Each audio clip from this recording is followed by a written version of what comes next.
Tonight on News 5 Live, an early morning murder in Dangriga. Animal Garcia is shot and killed inside his home in the Rivas Estate area. Former police officer Dion Belline is sentenced to 3 years for drug trafficking.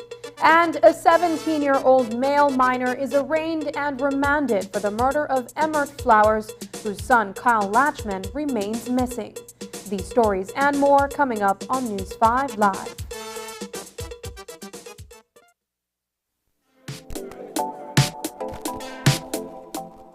Smart introduces Real Unlimited Postpaid Plans, providing customers with unlimited talk, unlimited text, and unlimited data. Now that's a real great deal.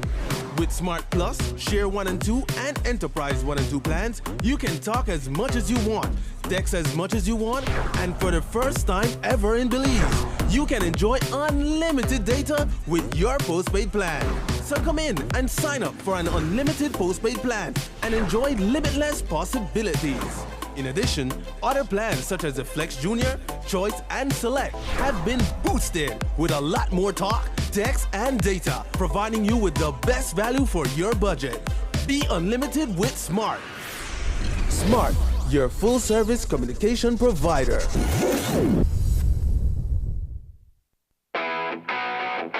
Love Your Honda is back.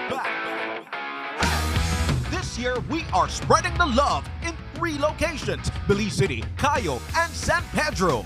In February, get special pricing and discounts on all Honda products. Enjoy up to 23% off selected Honda products, 20% off Castrol, NGK, and Magic products. Also, get free oil change and servicing when you spend $100 or more on Castrol oils. And don't forget your B-Bucks when you make a purchase.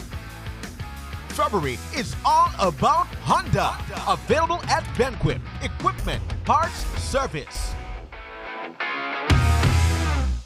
Do you have information about a crime or a fugitive in our community? You can submit a tip anonymously with your smartphone. Using this program in safeguarding our community also protects your identity, keeping you out of the court system, and could earn you a cash reward. Here is how it works. Download the free P3 Tips app from the Apple Store or Android Market. P3 is the provider of our secure anonymous tip collecting software. Open the app and create a PIN, but be sure to remember that number, then select your location. Next, select the type of crime.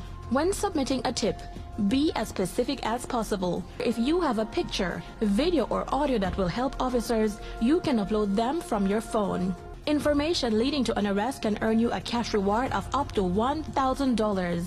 Once your tip is submitted, you'll be given a tip ID and password. Check back if your tip leads to an arrest. You'll be told how much you were rewarded and how to anonymously collect your cash. On March 5th in Belize City, the 94th edition of the Baron Bliss Harbor Regatta takes place off Seashore Drive in the Buttonwood Bay area of Belize City.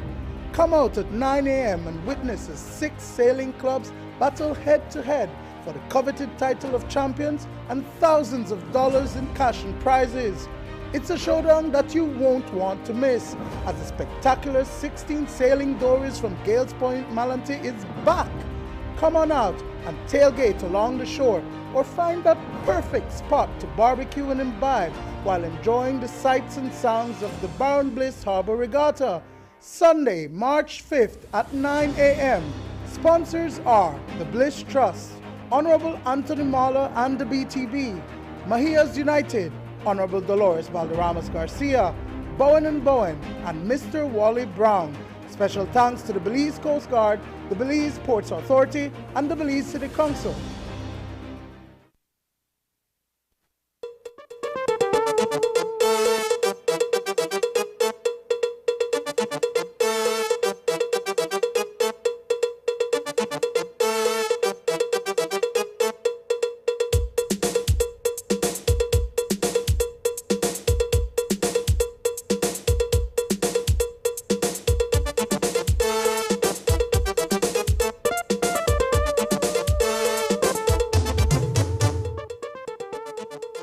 Good evening and welcome to News 5 Live for Monday, February 27th. I am Sabrina Daly.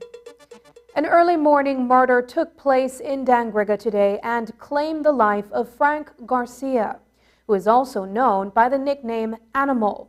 Garcia was inside his house in the Rivas Estate area where the gunman entered his house and fired the deadly shots at him. News 5's Dwayne Moody traveled south today and spoke with Garcia's girlfriend, who says that she had just left the house when she heard the shots ring out. It happened within minutes, and police say they are looking for known suspects. Here's a report on this latest homicide. 28-year-old Frank Garcia was inside this elevated wooden house in the Rivas Estate area of Dangriga when sometime after 6 o'clock this morning, a gunman entered the house and opened fire on him. Residents heard about 4 to 5 shots and within seconds came running to the area. Among those persons was Garcia's girlfriend, who had left the house seconds before the shots rang out.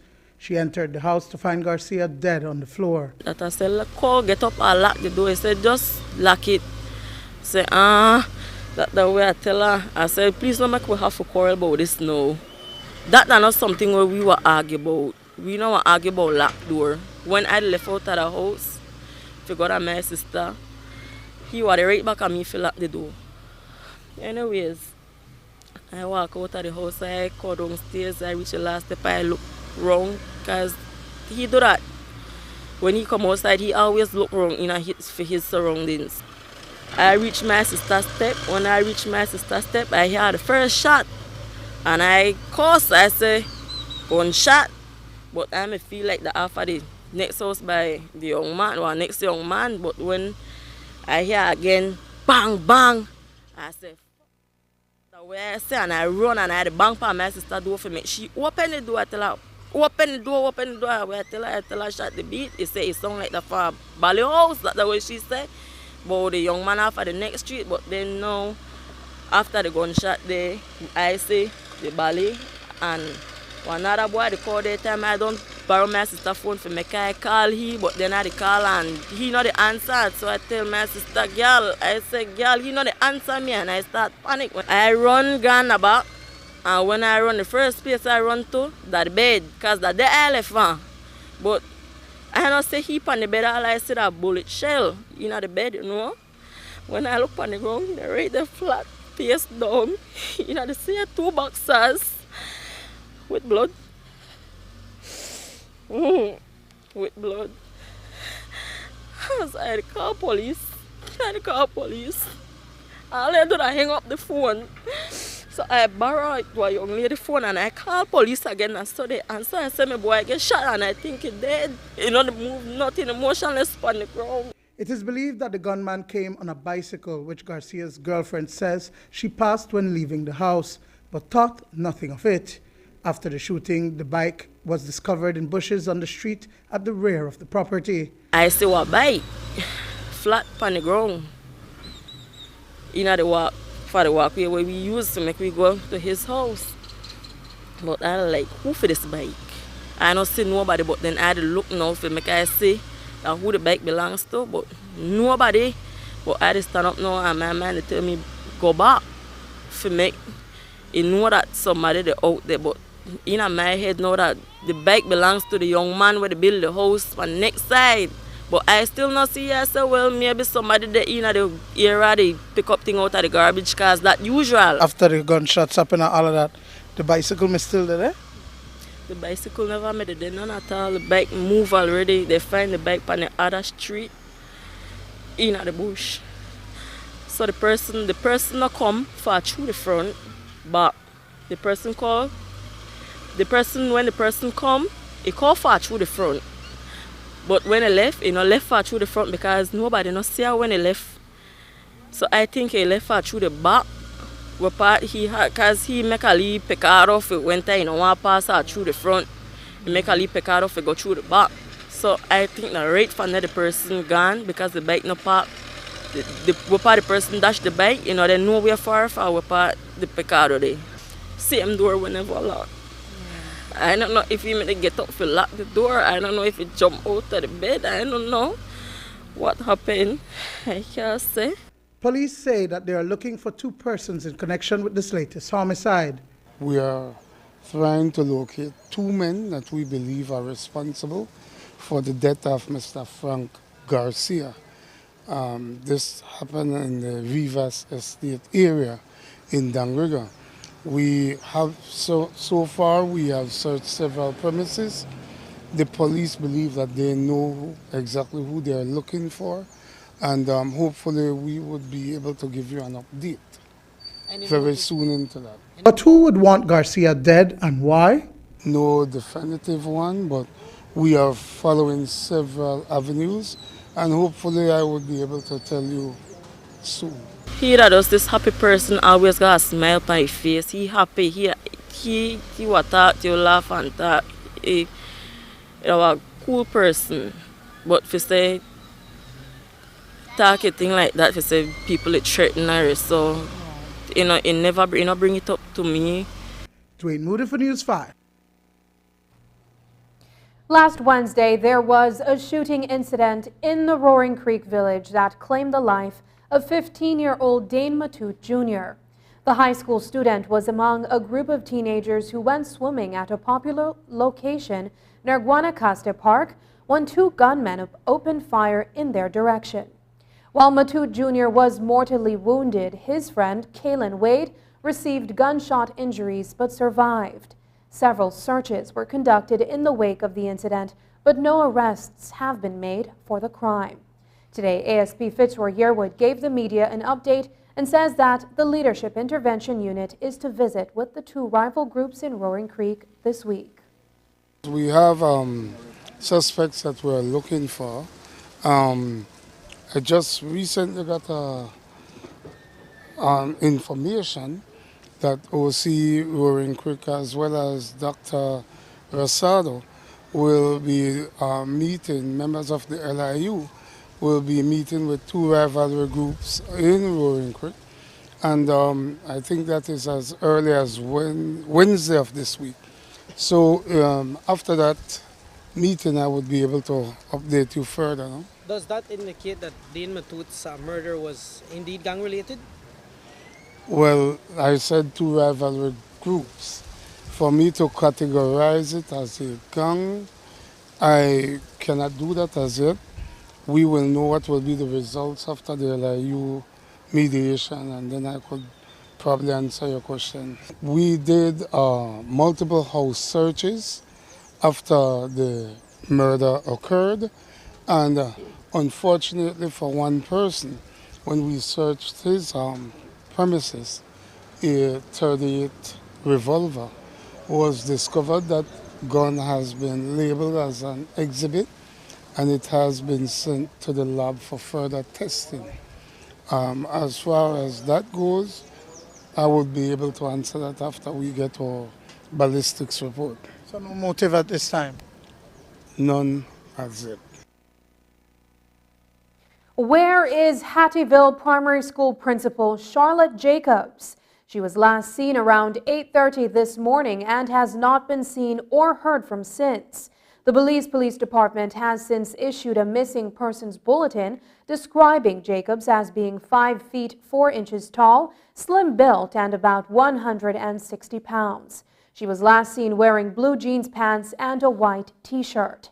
Back on December 21st, 2022, News 5 spoke with Jacobs referencing the discovery of Leroy Fuller's body in a shallow grave off the Hector Creek Bridge in Hattieville.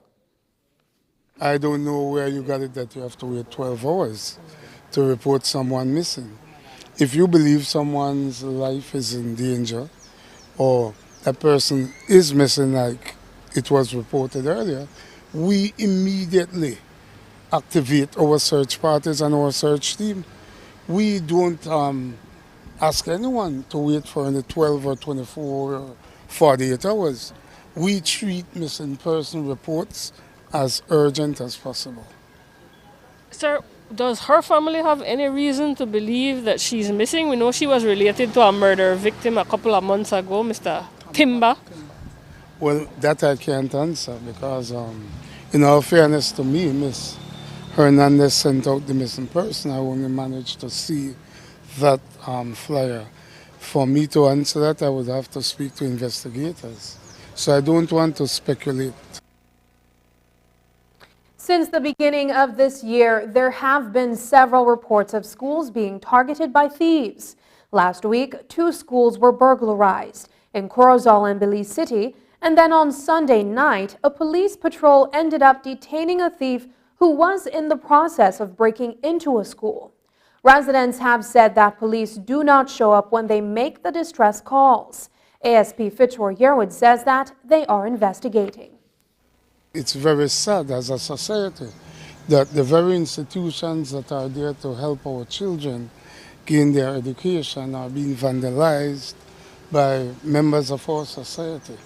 And it is very nerve-wracking when these people are claiming to call for police assistance and they're saying that they don't really get it on time. So last week I promised to investigate the allegations that they made calls in relation to the Grace Primary School in Belize City on Farbers Road.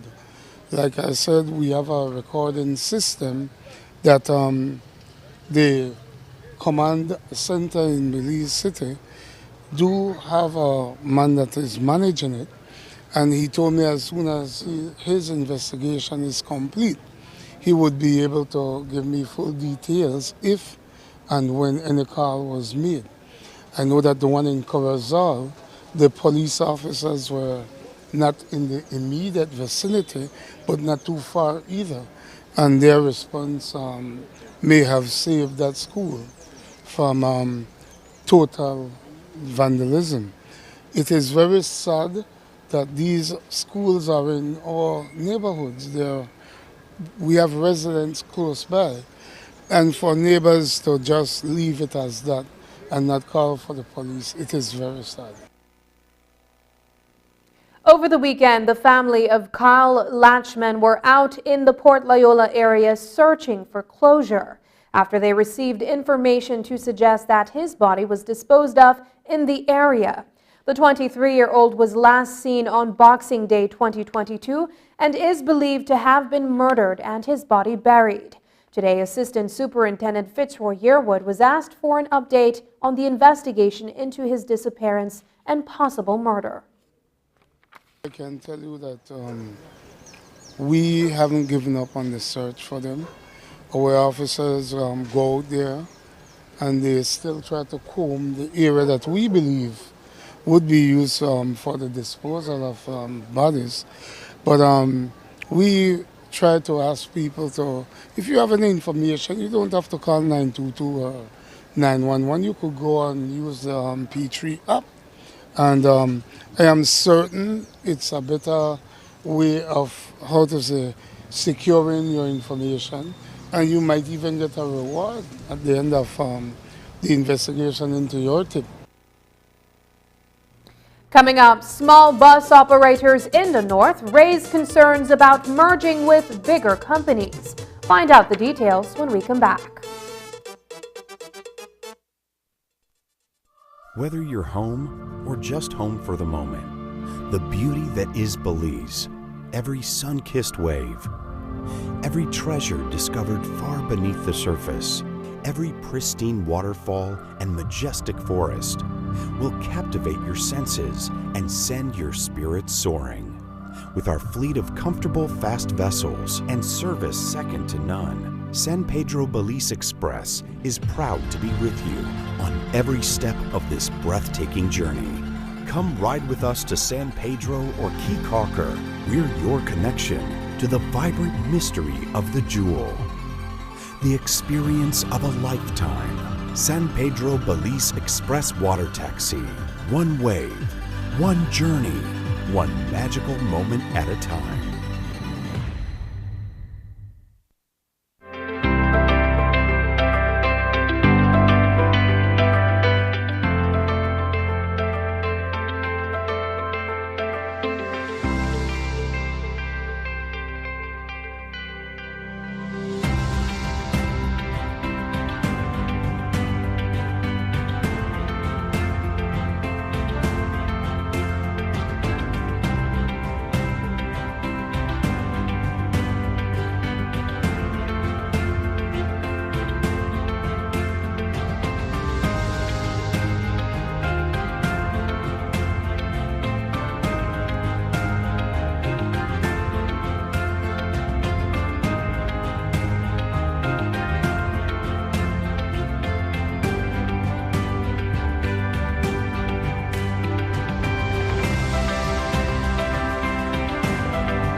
Belizeans deserve a fast, dependable, high-quality internet service in their homes for online, virtual classes, and to work from home. It's the new way of life. Diginet is the #1 fiber service that is powering Belize's digital transformation. And now, this reliable fiber service is even more affordable with our new entry plan. For a limited time only, you and your family can enjoy 20 megabits per second of fiber service to your home for only $49 monthly. No more missed classes and interrupted meetings. It's costing you time and money. Diginet is better than cable and better than wireless. Visit a Digistore today to sign up for the best home internet service in Belize. Come see what you've been missing. Same high quality, fast, and reliable fiber service, now at an even lower price. For more information, visit livedigi.com/Diginet. Digi, our national telecom. Do you have information about a crime or a fugitive in our community? You can submit a tip anonymously with your smartphone. Using this program in safeguarding our community also protects your identity, keeping you out of the court system, and could earn you a cash reward. Here is how it works. Download the free P3 Tips app from the Apple Store or Android Market. P3 is the provider of our secure anonymous tip collecting software. Open the app and create a PIN, but be sure to remember that number, then select your location. Next, select the type of crime. When submitting a tip, be as specific as possible. If you have a picture, video, or audio that will help officers, you can upload them from your phone. Information leading to an arrest can earn you a cash reward of up to $1,000. Once your tip is submitted, you'll be given a tip ID and password. Check back if your tip leads to an arrest. You'll be told how much you were rewarded and how to anonymously collect your cash. Donaldson Filtration Solutions is a company that comes with over a century of innovation and offering filters for a cleaner world. To keep your machines and equipment running in the toughest conditions, you need filters that work as hard as you do.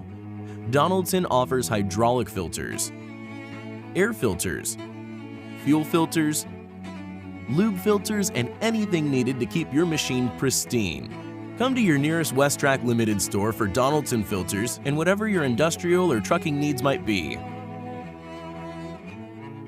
There are 3 categories to choose from: budget, economy, Island Lux. Try our services today and earn loyalty points on each ride to get cashback deals on your next ride, or sign up to be a Madriva driver. Just be sure to have your police record on hand. Transportation services at your fingertips. Download the app today. Madriva, opening doors to new opportunities.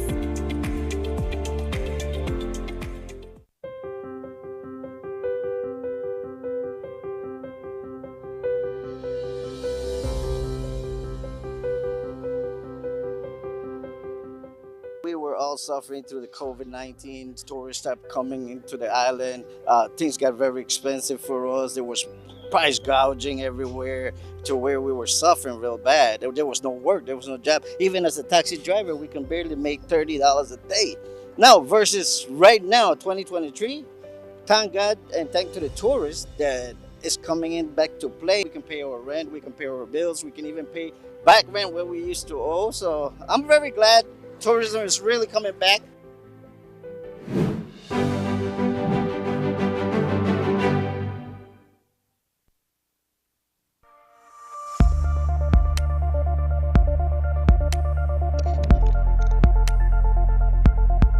Environmentally degradable plastics, or EDP, are plastics that are affected by a combination of environmental conditions that cause the plastic to break down within an acceptable time frame. They are specifically designed to degrade into carbon dioxide, water, and other biomass substances. The level of breakdown can vary based on standard test methods appropriate to the plastic. Click on the link below to see what you can do to help end the nightmare of single-use plastics. I'm Alison Castillo, and now you know.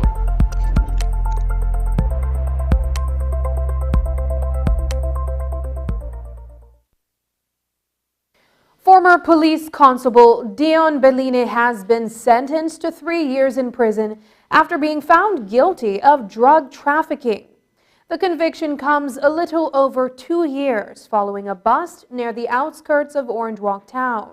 Sometime around midday on December 24, 2020, Bellini, a resident of San Martin address in Belmopan, was approached by fellow officers who informed him that a search would have been conducted on a vehicle he was in charge of. Inside the white Jeep Cherokee, police observed 2 suitcases in the trunk of the vehicle. Upon opening the suitcases, they discovered 33 parcels of cannabis, weighing 18.2 kilograms. Bellini, whose case was originally before the Orange Walk Magistrates Court, was transferred to Belize City late last year, where he continued before Chief Magistrate Sharon Fraser. During mitigation, Bellini requested a fine instead of jail time and went as far as begging the court to double the fine so as to avoid incarceration. A male minor aged 17 is the second suspect to have been charged with the murder of Emmert Flowers, who was gunned down at his residence on Racecourse Street on January 12. The teenager appeared before Senior Magistrate Baha Showman earlier today, where he was arraigned on a single count in the presence of a community rehabilitation officer. Due to the nature of the charge, bail was denied and the 17-year-old was committed to the Wagner's Youth Facility. He is due back in court on March 13, 2023. That individual joins 18-year-old Adrian Hernandez, a student of Berkeley Street, who has also been charged with the murder of the 62-year-old tour operator. During that incident, 77-year-old Dusseldor Waite was also injured by gunfire. Emmert Flowers was the father of Kyle Latchman, who remains missing and is believed to be dead. Former Coast Guard officer Kiran Zib is on remand at the Belize Central Prison after failing to appear in court. Zib was detained by police on February 23rd when she skipped a court date for a case of attempted murder. The warrant for Zib's arrest was issued by Justice Ricardo O'Neill Sandcroft in court today. Zib appeared before newly appointed Justice Nigel Pilgrim in the presence of attorney Darrell Bradley. Bradley submitted several reasons why his client did not show up to court, including the fact that the court had given her permission to appear virtually on previous occasions. Crown Counsel Glenford Dennison brought to the court's attention that, despite Zib's non-appearance last Wednesday, Justice Sandcroft had given her until 4 o'clock to appear before him. When that did not happen, a bench warrant was issued. Even with a bench warrant in place, Zib still did not willingly show up to court and therefore remains in custody at the Belize Central Prison until March 7th. It was one of several points discussed at last week's meeting between the Belize Bus Association executive and a Ministry of Transport team in an effort to upgrade the transport industry, merging the bus companies that run in the 3 regions to come up with only 2 companies in each. What it meant was that the smaller companies would have to become part of the 2 bigger companies that would run in each of those regions. But while that may be possible in the West and the South, it is easier said than done in the North, where there are over 50 bus companies competing. During a BBA meeting on Sunday, it was reportedly revealed that already one of the bigger companies is trying to muscle the smaller ones out of business. The problem, according to BBA Secretary Ewart Metzkin, is twofold. Most of the bus operators are not in a position to merge because of pre-existing banknotes and mortgages, and they are already committed to their current fleets. Secondly, the industry in the North is heavily politicized.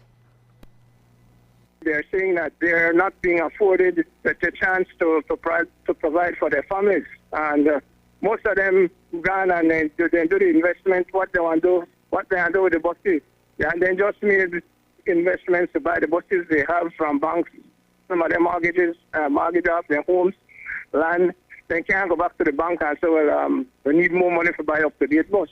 Also, one of the topics that came up that was mentioned to us when we met with them, that's when there was that come 2030, the transport system will be shifting again to all electric buses. So we have 7 years more to go all full electric. the members are saying, why not use the buses we are using right now, upgrade them, newer model, upgrade them, because come 2030 we have to go spend a whole big lot of money again to buy electric bus. And in 7 years we can't pay back no $250,000, $300,000 loan for a bus, especially larger companies. If you have a fleet of 24, 30 buses, you look for an investment about maybe $8 to $10 million.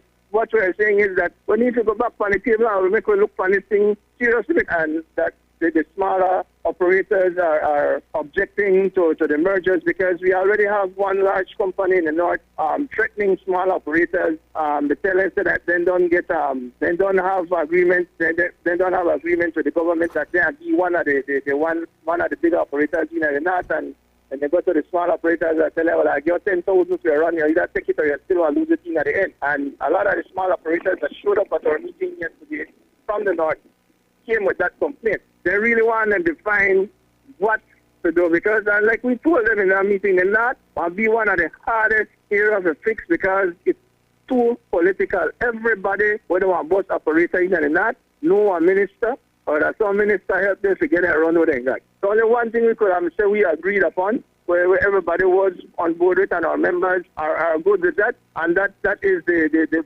person from the bank being on the board, and having the bus association have another member on the transport board. The only part with the second member on the transport board from the BVA, they were saying that person was going to go there as an observer, and only when Mr. Shah can make a meeting, then that person will have voting rights.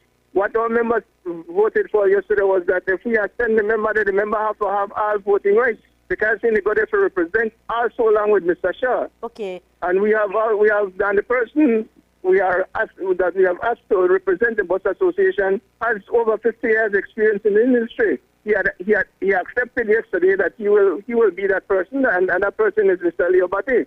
He will bring a wealth of knowledge to the transport board. Ewart Mexican, the secretary for the Belize Bus Association, says the membership of the association wants its executives to meet once again with transport officials to further discuss the way forward for an improved bus industry. He outlined a few of the things they want, and at least one of them is not up for discussion.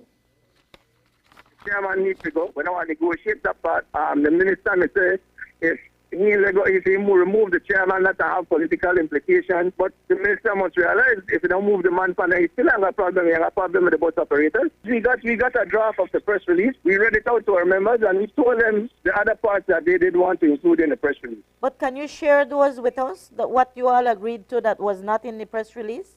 The most sticking point was they abide by the makeup under the laws of Belize, how the transport board is set up, and that the CEO and the minister not for the surrounding and no transport board meeting. In principle, the minister said that they won't go into any of the meeting unless called upon. So we told them that needed to be in the press release also. And it wasn't? But they refused. They refused to put it in. There are quite a few suggestions from our operators on how we can get this thing started out. Okay. So those are what we want to take back to them on behalf of our operators. After the break, new dairy strategy introduced to improve the dairy industry in Belize. We'll tell you about that, but first, here's the weather update with data from the Belize Met Service.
up for Smart Share Plan and save big. Whether you're a small entrepreneur starting up your business, a student on a limited budget, or a family trying to save, this is the plan for you. With unlimited SMS, calls, and data, we help you save. Get up to 5 lines for as low as $30 per line monthly, only with Smart. Special offer alert! Trade in your old device and active SIM and get a Samsung A04e for as low as $85, plus 50% off your Share One plan for the first 3 months. Sign up today at any Smart showroom or sales manager countrywide. Now that's love! So this month, get your business going, share more memories with friends, and be ready for the day with Smart.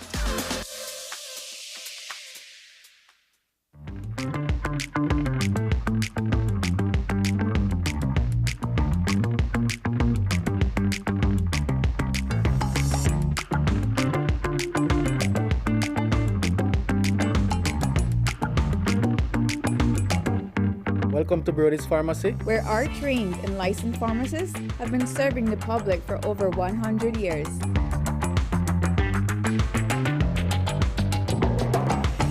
Thank you. Brody's Pharmacy has the widest selection of vitamins and supplements that I need. It's our mission to supply all your prescription needs. We take pride in our fast, friendly, and professional prescription services. I am amazed at how professional these pharmacists are. We are agents of all leading brands such as Fitzroy, Johnson, Dank, Carlisle, Quality Choice, Sophia, Pfizer, Dynarex, and so much more. They have the highest quality medication in the country.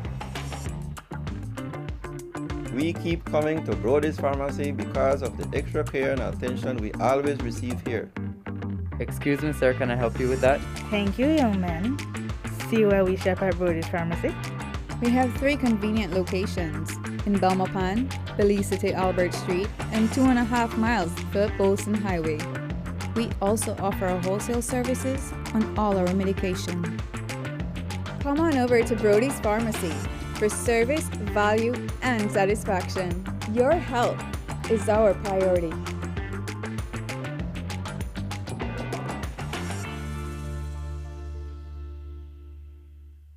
On March 5th in Belize City, the 94th edition of the Baron Bliss Harbor Regatta takes place off Seashore Drive in the Buttonwood Bay area of Belize City. Come out at 9 a.m. and witness as 6 sailing clubs battle head-to-head for the coveted title of champions and thousands of dollars in cash and prizes. It's a showdown that you won't want to miss, as the spectacular 16 sailing dories from Gales Point, Malantee is back. Come on out and tailgate along the shore or find that perfect spot to barbecue and imbibe while enjoying the sights and sounds of the Baron Bliss Harbor Regatta. Sunday, March 5th at 9 a.m. Sponsors are the Bliss Trust, Honorable Anthony Mahler and the BTB, Mahias United, Honorable Dolores Valderramas Garcia, Bowen & Bowen, and Mr. Wally Brown. Special thanks to the Belize Coast Guard, the Belize Ports Authority, and the Belize City Council.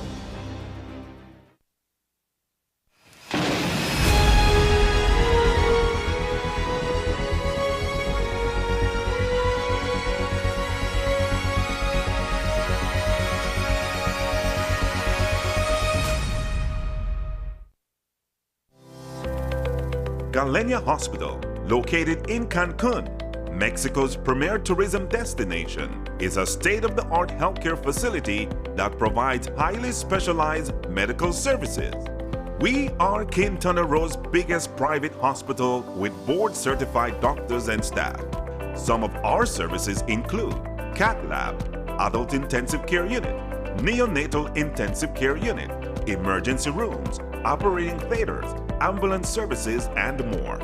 We are a medically accredited hospital by JCI, Accreditation Canada International, and General Health Council, providing extraordinary care in every specialty, from our cardiology department to our neurology center. We are focused on treating the entire person, body, mind, and spirit. Contact us at medicaltourism at hospitalgalenia.com or visit our website at www.hospitalgalenia.com. Come to Galenia Hospital in Cancun for a truly personal medical care experience. Belize has been producing milk and dairy products for decades now, but there's never been a document that guides how the dairy industry can grow or become more productive or even more competitive with other countries. That is, until now. This afternoon, the Minister of Agriculture, Jose Mai, and the Belize Dairy Association signed and introduced the National Dairy Strategy 2022 to 2026. News 5's Marian Ali was there for the signing in Belmopan and filed this report. The National Dairy Strategy 2022 to 2026 looks at various aspects of dairy processing in Belize. Minister of Agriculture, Jose Abelardo Mai, shared with News 5 what the document aims for. The dairy strategy will focus on a number of things. One of them is how to make the sector more productive, how to make it more competitive. It will address the processing and marketing components of the industry. As you know, we are now doing UHT milk. The industry is growing, but we now also want to start to export to the CARICOM. There are some little constraints that we are being faced right now. One of them is a constraint that all sectors are facing, which is the high cost of production, the high cost of inputs. And so this strategy deals with that. It deals with how to enhance the quality of the product. It deals with how you market the product in the region. But getting to this point was no easy feat, as chairman of the Belize Dairy Association, Ernie Thiessen, shared. We can actually say some of the fruits of our work that has been a lot of drafting of the strategic plan, a lot of work has been involved, establishing the Dairy Association, where the Dairy Association is working to provide reliable database for the Ministry of Agriculture, for trade concerning if we're producing enough or not enough for the country consumption. With the help of Hugh O'Brien and Ballarmino, we have been very successful to come up with a I should say, a both-sided agreement or a possibility of growth plan for the industry, where we actually can look at and we can say we have achieved some of the things already since been more than a year that we have started with all this. Some of the implementation that we have in there is already done. So we already see some of the fruits that we were looking at to achieve over the years to come. While Belize tries to get its locally produced milk on the regional market, we also must look at the milk that we import. Minister Mai said that in order for there to be fair trade, there must be a more level playing field. Here we are importing a subsidized product, not charging import duty on it, just paying GST, and then bring it into the country and it's competing with your product, which in the past you had to import, well, still have to import all the packaging and processing equipment. It was paying GST, it was paying import duty. So you have a subsidized product coming in, paying no duty, competing with a product that you're producing in Belize that pays all the duties. Yeah. So it was definitely wrong. We are moving towards, and this yet has to go to cabinet for approval. We are proposing that we have to start now to charge a duty on imported milk or imported dairy products because it's competing with the local product. Reporting for News 5, I'm Marian Ali. As we reported last week, there's a new pest that is affecting beans crop, but luckily it is not a countrywide problem as far as is known. Today, Minister of Agriculture Jose Abelardo Mai told News 5 that the pest has been detected only in the Toledo district and that samples have been sent abroad for a determination on what it is and how to treat the problem. The last thing I knew Friday is that we had sent samples abroad for proper identification, and then we will come up with a strategy to deal with that too. We know where it is contained. It's only in Toledo we found it. Based on what's known, can you see how it's affecting the industry down? Well, we did get reports that it was found it was affecting beans in the Toledo district. We were yet to get information to see how widespread it was and what was the level of damage it was doing. Because you can find an insect in a plant, and it may not be doing serious damage. But this one, I understand, we were doing that kind of evaluation before, but we know that it has been found elsewhere in other countries, I understand. So we need to pay attention to that. Whenever new pest is found in a country that we did not have, then it gives it sends a serious alarm. And also our trading partners, they look at us and say, "What are you doing? Right? Or how they continue to trade with you if you don't have measures in place?" So that's why we have to be very alert for these new pests. Do we have measures in place for that? There are established protocols. There are established protocols that when you find a pest, here's what you do: A, B, C, D. And Baja manages that. The Belize Zoo is turning 40 in June of this year. And in keeping with the plans to celebrate that milestone, the facility is in need of your help. Director of the Belize Zoo and Tropical Education Center, Celso Paot, explained to News 5 today that while the facility has seen an increase in visitors since last month, it will need funding to see all its plans materialize by June for the celebration. In January, we saw an uptick in visitation. But if you walk around the zoo right now, you'll see that there's still a lot of recovery going on. I mean, we got thousands of board feet of barriers that were replaced. We have several new habitats that were constructed. If we go by the jaguar, Martin and Sylvia, you will see that their habitat was completely upgraded, rebuilt from scratch, because those two habitats sustained severe damage. I mean, Martin habitat was completely destroyed by the big tree that fell on it during the hurricane. Just a lot of work has gone on in terms of maintenance over the last 2 months since we reopened. So before the pandemic, we had 58 employees. We're back up to 44. And every week, as we're seeing that uptick in visitor, then the workload increase, and so we're hiring. Our education department, for example, is currently hiring an education officer. We're just coming back to some sort of normalcy now. All the resources we get from visitation and sales in the gift shop at the zoo go right back into our conservation work. We have several more habitats that we want to redo. We have, for example, Neo, the river otter. We need to build him a new home, a spacious home. We are constructing Rose, the crocodile habitat, so her habitat should be completed by the by the end of this week. It will be something new for visitors to see. Most people who visited the zoo regularly know that Rose was a crocodile that we had from hatchling, and Sharon had raised Rose. She's now over 6 feet long. And people still ask for Rose. Rose is in the back, and so we were able to secure funding to build her a new home where she'll be permanently present in the public domain. Paat explained that the zoo had received a sizable donation since the COVID pandemic, but that it was so much in the red that most of it went into balancing off its operations. And then came the hurricane that required spending on cleaning up. We received a sizable donation last year that assisted during the end of the pandemic for us, and also during the recent Hurricane Lisa damages.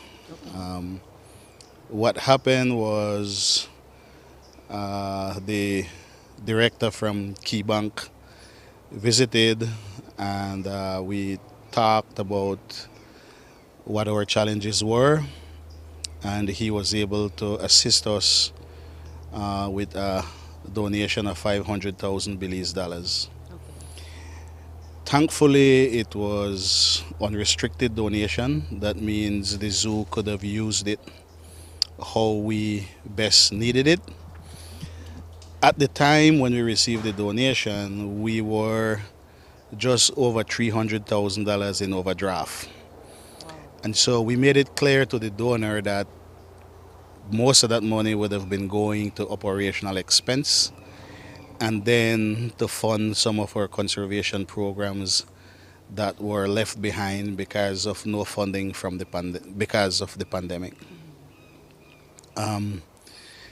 We were able to bounce back along with the donations we received from other donors and the Belizean public. So we were able to reopen on December 17th.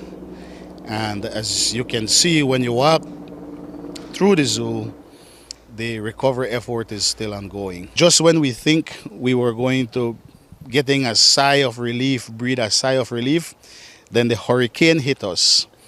And so that donation, as I said, was very, very timely. People can reach us through the website.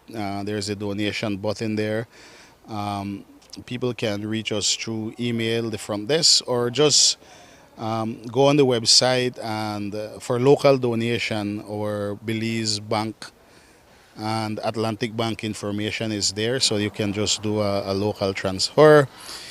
If you're in the U.S. And you want tax deductible for your donation, then visit the website. We also have our 501c3 in the U.S. that assists us with that. When we return, setting the stage for 8th Disaster Risk Reduction Platform in Latin America and the Caribbean.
On behalf of the Social Security Board, I extend our deepest gratitude for taking the opportunity offered to be a part of this amazing learning experience. Today, you graduate empowered with knowledge.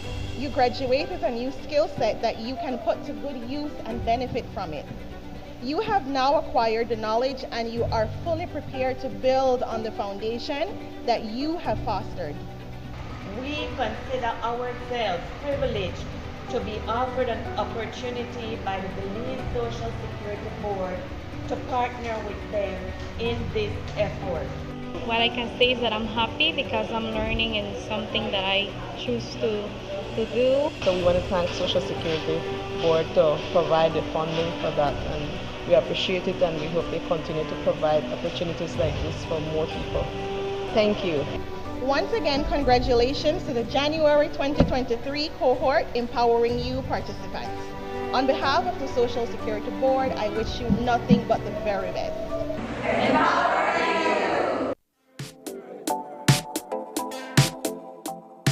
Smart introduces Real Unlimited Postpaid Plans, providing customers with unlimited talk, unlimited text, and unlimited data. Now that's a real great deal. With Smart Plus, Share 1 and 2, and Enterprise 1 and 2 plans, you can talk as much as you want, text as much as you want, and for the first time ever in Belize, you can enjoy unlimited data with your postpaid plan. So come in and sign up for an unlimited postpaid plan and enjoy limitless possibilities. In addition, other plans such as the Flex Junior, Choice, and Select have been boosted with a lot more talk, text, and data, providing you with the best value for your budget. Be unlimited with Smart. Smart, your full-service communication provider. Do you have information about a crime or a fugitive in our community? You can submit a tip anonymously with your smartphone. Using this program in safeguarding our community also protects your identity, keeping you out of the court system, and could earn you a cash reward. Here is how it works. Download the free P3 Tips app from the Apple Store or Android Market. P3 is the provider of our secure anonymous tip collecting software. Open the app and create a PIN, but be sure to remember that number, then select your location. Next, select the type of crime. When submitting a tip, be as specific as possible. If you have a picture, video, or audio that will help officers, you can upload them from your phone. Information leading to an arrest can earn you a cash reward of up to $1,000. Once your tip is submitted, you'll be given a tip ID and password. Check back if your tip leads to an arrest. You'll be told how much you were rewarded and how to anonymously collect your cash.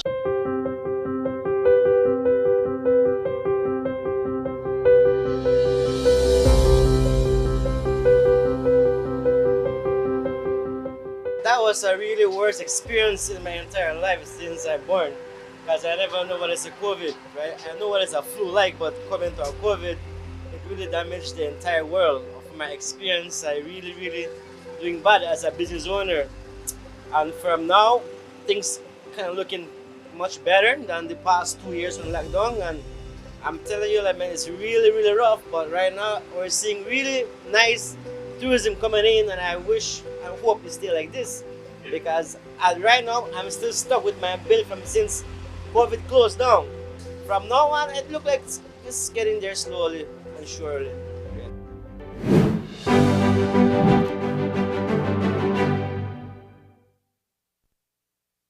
Annually, millions of people across the world are at risk of losing their lives and livelihoods as a result of natural hazards, including hurricanes, floods, droughts, and earthquakes.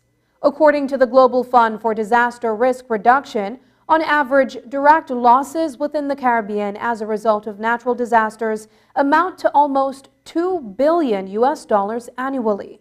Beyond those numbers, there are real people affected by the destruction of homes, community, infrastructures, natural resources, and the list goes on.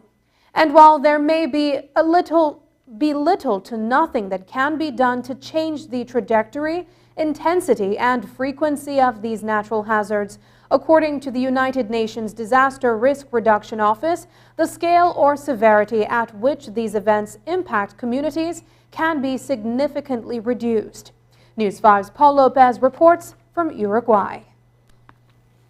I'm coming to you from Punta del Este, Uruguay, where the 8th Regional Platform for Disaster Risk Reduction in Latin America and the Caribbean is being hosted.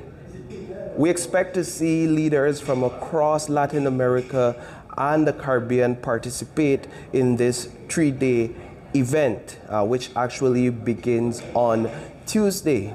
So what's the importance of this, having this platform? What's the importance of these meetings? Well, simply put, reducing risk reduces losses, and that's important to all of us.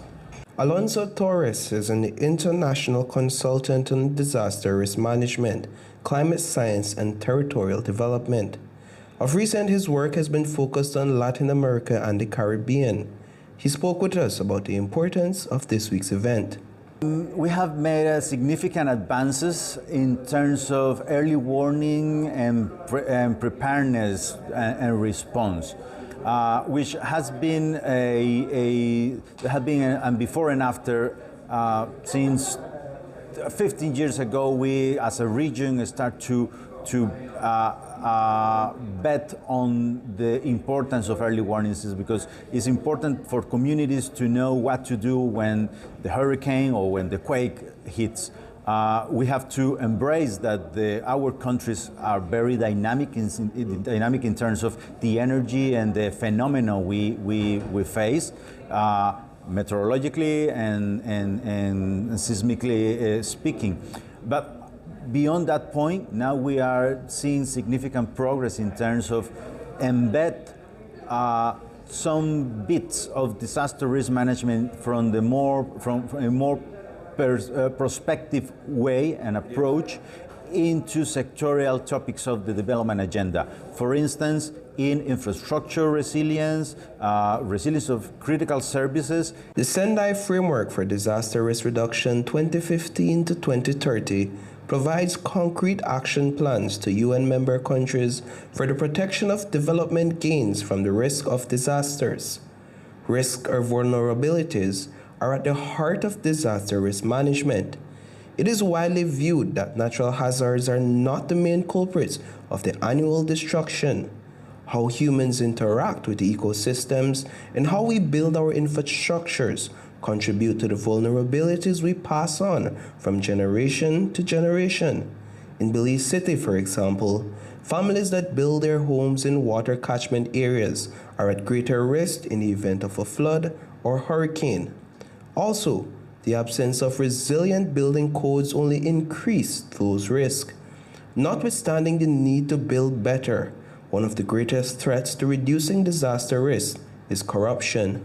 It affects everywhere. It's a challenge that is spread across the region, and it's taking increasingly a more significant toll in terms of the resources and how we use public monies and revenues to put at the service of the society. Our progress has been hampered by corruption, and one particular way in corruption affects the performance of our public services is when you look away, when you don't use the resources that you have at hand for make a good planning of the services and the use of the public resources to build good infrastructure, good roads, good communication lines, things like that, are always eroded by corruption, because if that leads to expand less resources in a strength infrastructure. Discussions at the 8th Regional Platform for Disaster Risk Management in Latin America and the Caribbean will focus not only on the exchange of experiences, but also on the use of science and technology for comprehensive management of disaster risk.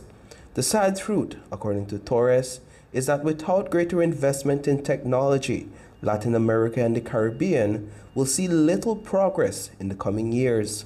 Sadly, Latin America and the Caribbean, we have a very low investment rate in technology. And you can see around the world the differences between countries that invest, that they trust in science and technology. For example, some countries in Asia Pacific, in contrast with what is happening in Latin America and the Caribbean, with the budgets, the public budgets for science, innovation, technology are decreasing since the 80s. And if we don't demand to our stakeholders to invest more strongly in science and technology and innovation, there had been a little room for improvement in the coming years. Reporting from Punta del Este, Uruguay, for News 5, I am Paul Lopez. An elderly resident of San Ignacio is the latest winner of $25,000 in Scratch and Win. The ticket was purchased on Friday evening but was not redeemed until this morning when the winner and his sibling traveled to Belize City and visited the Scratch and Win office. The money will be used to renovate his home, and the remainder will be set aside for his kids' education. Here's more. This ticket I buy the Friday around 2 o'clock, and I never scratch it. till night, about 8 o'clock, I start to scratch, and I see again. I say 25,000. Wow! I say I win the ticket. So like that, I whole day, and the next day, I came my brother and said, I win the scratcher ticket. Oh yeah, okay. And that's it. So I had the ticket there at home. And from that, up to now, we come here and to collect the money. How much did you win? 25,000. That's a decent win. What are your plans? What are you gonna do? Oh, my plan is to arrange my house. The first thing, arrange my house and buy something for the kids. Okay?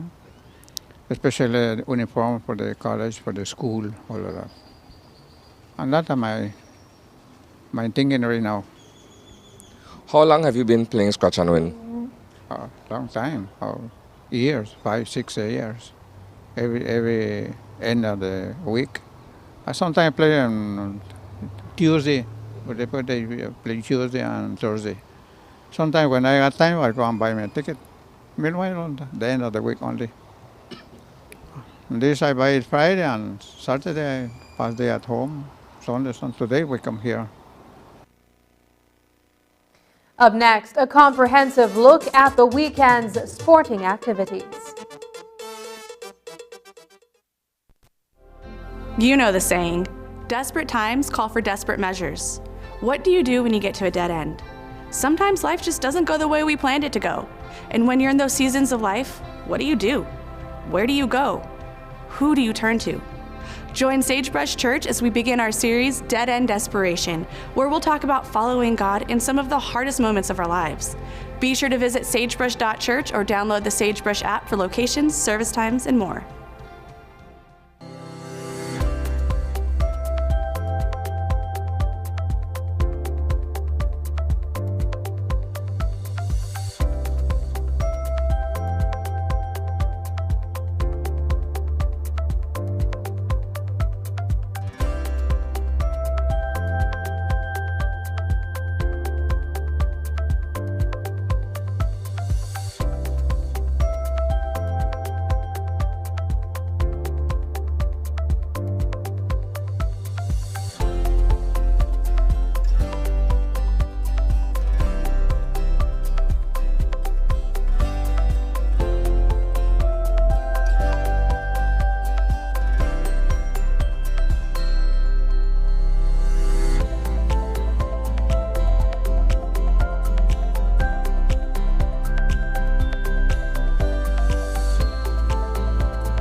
Taking its name from the venerable father of the nation, the George Price Highway stretches 77 miles from Belize City to Benqueviejo.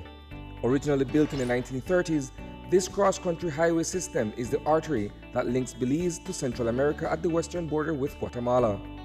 That connection facilitates overland trade, supporting Belize's economic development. Winding its way across the scenic countryside, the George Price Highway from Roaring Creek to Esperanza has been fully reconstructed to meet international standards, with particular emphasis on road safety. A shorter and hassle-free commute is best enjoyed when everyone obeys the traffic laws. To reduce the number and frequency of road traffic accidents, it means that a seatbelt must be worn at all times and the speed limit observed when traveling along the highway. It also means that pedestrians must use sidewalks and crosswalks where available. Buses should only board and discharge passengers at a designated bus stop. Road safety is everyone's responsibility. It begins with you. Dwayne Moody, Isani Cayetano, Marion Alley, Paul Lopez. Your News 5 Belize teams do whatever it takes, go wherever they need to go, so you can catch the story wherever you are, whenever you want, on whatever device. Channel 5 Belize on television, Facebook, Instagram, and YouTube, because news is now everywhere, all the time, and so are we.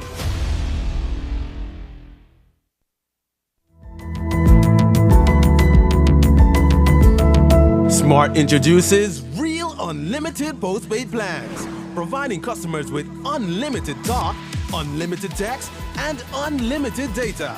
Now that's a real great deal. With Smart Plus, Share 1 and 2, and Enterprise 1 and 2 plans, you can talk as much as you want, text as much as you want, and for the first time ever in Belize, you can enjoy unlimited data with your postpaid plan. So come in and sign up for an unlimited postpaid plan and enjoy limitless possibilities. In addition, other plans such as the Flex Junior, Choice, and Select have been boosted with a lot more talk, text, and data, providing you with the best value for your budget. Be unlimited with Smart. It's time to power your dollar with Smart.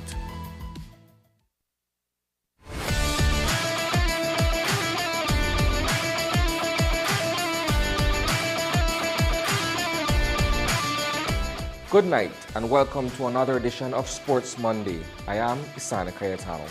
We kick things off tonight with a look at this weekend's National Primary School Volleyball Championships, where San Marcos RC School dominated the competition to place first in the tournament in the male division. The San Marcos boys won the best of 3 sets at 25-18, 17-25, and 5-11 respectively. Coming in at second place was Holy Redeemer Primary. The most valuable player in the male category went to Brandon Quintanilla. In the female tourney, Holy Redeemer defeated Toledo Christian Academy in 2 sets to become the 2023 National Primary School Volleyball Champions.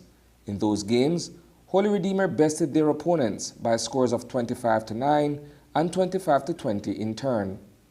Shaniel Flores of Toledo Christian Academy was selected as female MVP. To these young athletes, we say congratulations on a job well done. Turning to BEBL action, on Friday night at the Civic Center in Belize City, the Belize Hurricanes and the Belize City Defenders faced off in a highly anticipated match where the Defenders outgunned the Hurricanes with a final score of 75-66. Dropping 27 points to seal the deal in 2 hours and 5 minutes of play was Lorenzo Dillard. But what's a sport without a little controversy? 7 weeks into the closing season of the Premier League of Belize, and there is tension brewing in the league. The Port Loyola Football Club has publicly declared its objections to a recent ruling by the Football Federation of Belize's Appeals Committee on the eligibility of one of its foreign players. There is quite a bit to discuss where this matter is concerned. Let's begin with the Appeals Committee's decision. Following a January 20th match between Port Loyola FC and Verdes FC in which Port Loyola emerged victorious, Verdes objected to their opponent's decision to field Argentinian Jonathan Moschini in the match on grounds of ineligibility. The process was taken to the league's disciplinary committee, which ruled in favor of Port Loyola FC. Verdes then launched an appeal with the FFB's Appeals Committee. They met and ruled that the decision of the disciplinary committee is null and void because the matter is not of a disciplinary nature. They then ruled in favor of Verdes FC. As a result, Port lost 3 points from their season score. 3 points were instead awarded to Verdes. So, who is Jonathan Moschini, and why is Port Loyola FC protesting the decision of the Appeals Committee? We spoke with Leighton St. Clair, the manager of Port Loyola Football Club, for some answers. When we attempted to do that, the director of competition from FFB informed us that we needed an ITC, which is an international transfer certificate. And upon checking with my owners, we didn't have a TMS manager. A TMS manager is a person that facilitates the ITC, which has a profile to go on a platform and get the ITC. It came to about 2 weeks, and we didn't get any assistance from the federation. And my owner reached out to our partner, Mr. Kenneth Budna, who is a manager for the Belmopan Bandits. he's a colleague. He is also participating in PLB. Mr. Budna, we asked him if there is any way to assist us getting the ITC. Mr. Budna applied for the ITC through the same TMS manager that he has, his platform. And he got the ITC in a day process, 1 day process. The ITC simply says, Mr. Paul, that the player, Jonathan, is transferring from the Nicaragua Federation to the Belize Football Federation. Upon receiving all the information, the Director of Competition from FFB approved the request to register the player, approved and granted the player a FIFA player ID. After approving that, the day of the match for Verdes, the player was already on the system as a valid legal player, eligible to play. The 3 points is a lot. 3 points is in PLB, 3 points is a lot. 3 points plays a role in standings, which we would have been on top of the league because we recently beat the #1 team. We were tied with San Pedro before. San Pedro, we drawed our last game, and San Pedro went up on us, 2 points. So when we defeated San Pedro, we went above San Pedro with 14 points. So taking away that 3 points brought us back down to 11 points, which brought Verdes up to 11 points also. And finally, the National Powerlifting Championships were also held this weekend in Belize City at the SJC Gymnasium. There were 8 powerlifting weight classes for both male and female categories. First place in the 53 kilo sub-junior category went to Mikhail Matos, while second place went to Jamai Shaw. In the female category for the 52 kilo weight class was Shakira Sai. Kaylee Burgess placed second. Overall winners in the tournament for the male category are Rayford Brown, first place, Kenyon Wright, second place, and William Murillo at third place. For the women, Mary Gonzalez placed first, while Edith Ruiz and Joylyn Smith came in second and third, respectively. We'd like to say thank you to freelance sportscaster William Isigiri for providing us with footage of this weekend's activities. That does it for this week's edition of Sports Monday.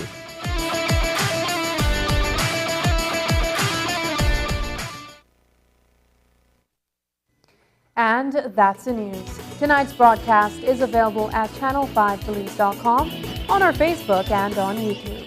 I'm Sabrina Daly. Thanks for joining us, and from all of us here at News 5, good night.